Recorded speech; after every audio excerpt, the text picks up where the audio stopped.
Le 13 novembre 2015 devait être une journée comme les autres à Paris. Et pourtant, une première explosion retentit au Stade de France alors qu'il y a un match de soccer. Il est 21h16. Le président de l'époque de la République, François Hollande, est alors dans les gradins.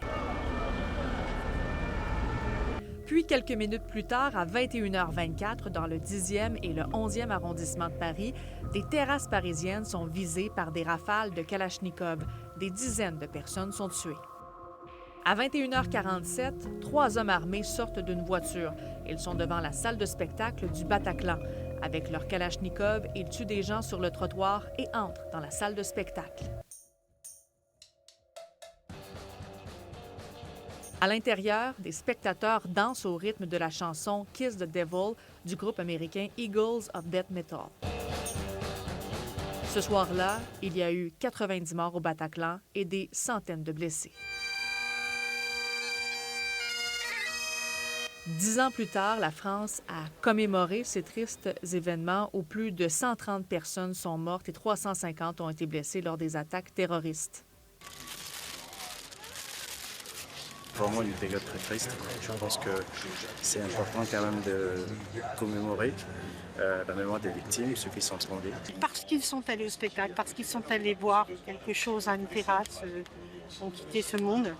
Et voilà, donc c'était important pour nous de faire un détour ici. On erre comme on a erré ce soir-là, pas comprendre. L'émotion est encore vive pour plusieurs proches de victimes. C'est le cas pour la fille de Manuel Diaz, qui a été tuée le 13 novembre au Stade de France. Elle s'est exprimée lors de la cérémonie de commémoration. Depuis ce 13 novembre, il y a un vide qui ne se comble pas. Une absence qui pèse chaque matin et chaque soir depuis 10 ans. Mais il y a aussi les souvenirs que rien ne pourra effacer. Cette terrible nuit du 13 novembre, il nous a été arraché. Lui qui était passionné de foot, qui se faisait un plaisir de venir une fois de plus, dans le cadre de sa profession, dans ce Stade de France en effervescence, pour y déposer des supporters.